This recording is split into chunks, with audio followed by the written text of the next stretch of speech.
There is a leaf 300 times sweeter than sugar. It grows wild in the mountains of Paraguay. For 1,000 years, indigenous healers used it to regulate blood sugar before diabetes even had a name. Then, in 1991, federal marshals stormed warehouses across America. They confiscated hundreds of tons. They burned cookbooks. They seized shipments at the border. The crime?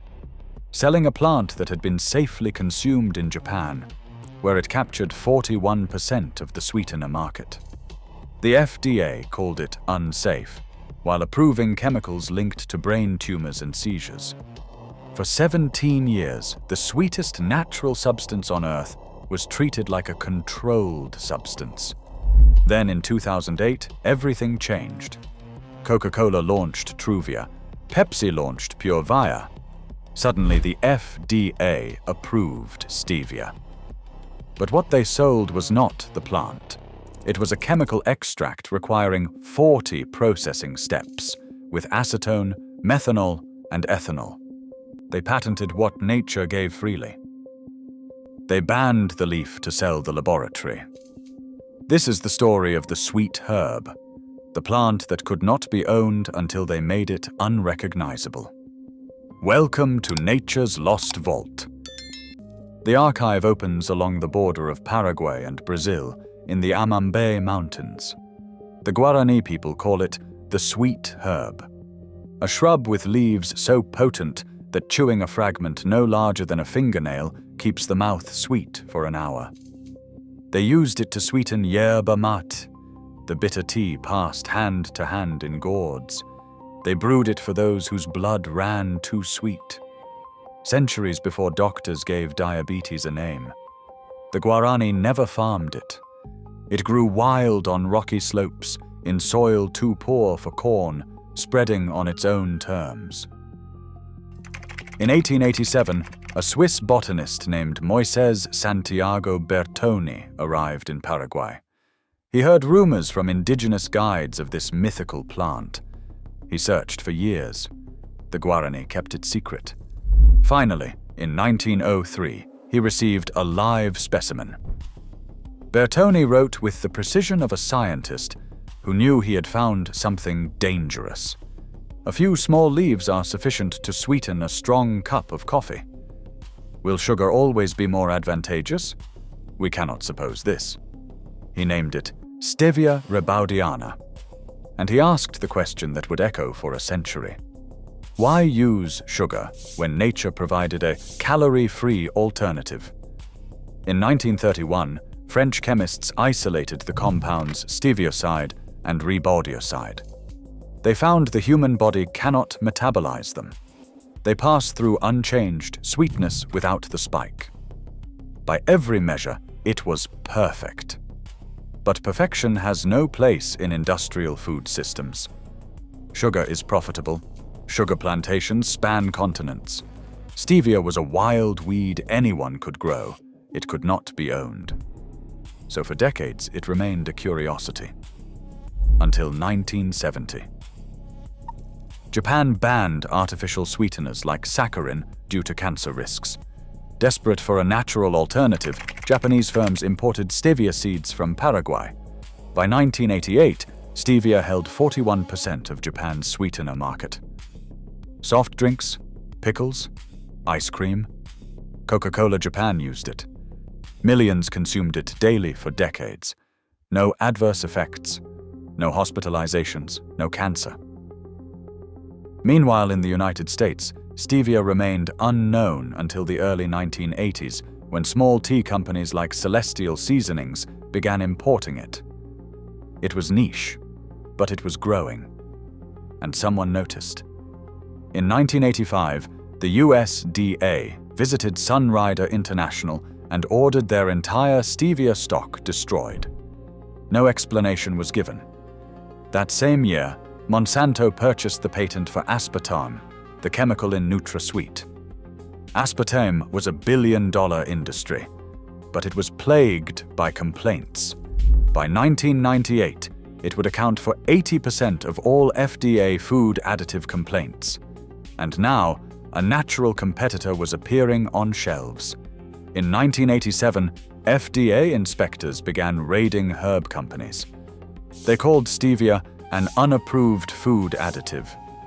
The Herb Research Foundation filed a Freedom of Information Act request to find out who complained. The company's name came back redacted, masked. But the timeline tells the story. By May 1991, the FDA issued an import alert. Stevia was banned.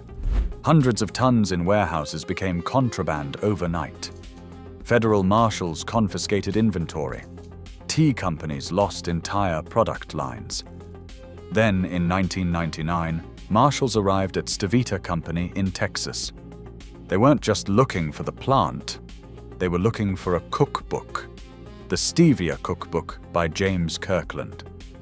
Because it described using stevia as a sweetener, the FDA claimed the book itself was illegal labeling. Marshals oversaw destruction of the books. The crime was knowledge.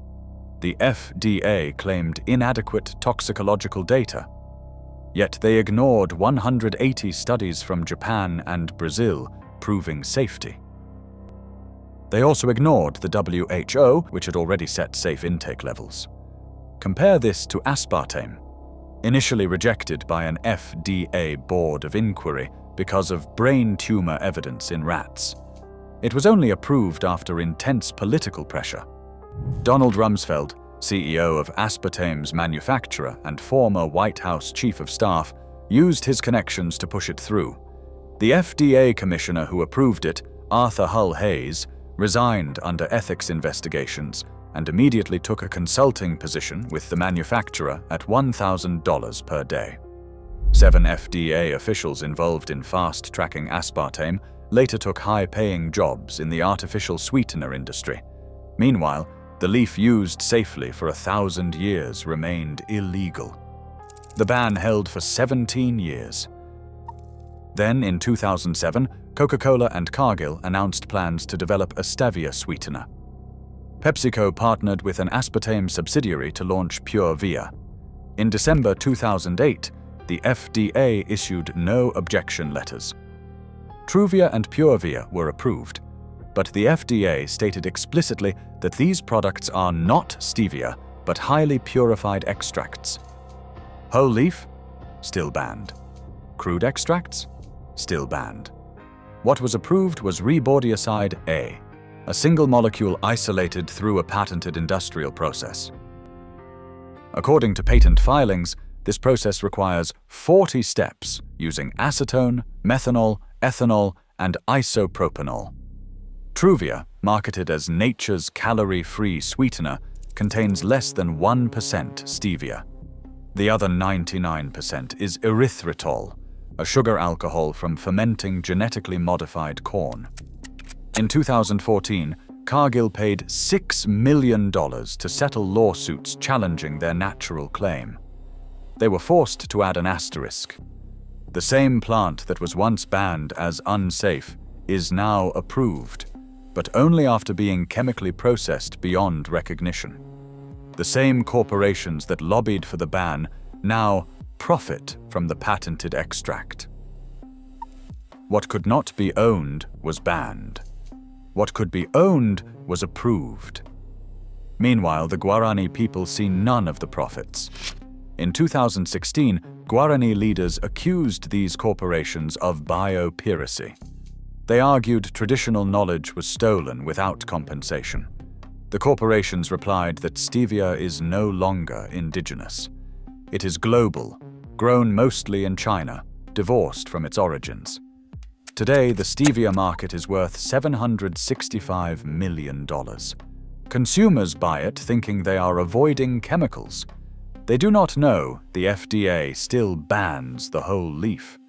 They do not know their natural sweetener requires solvents. Why ban the plant and approve the chemical? The answer is control.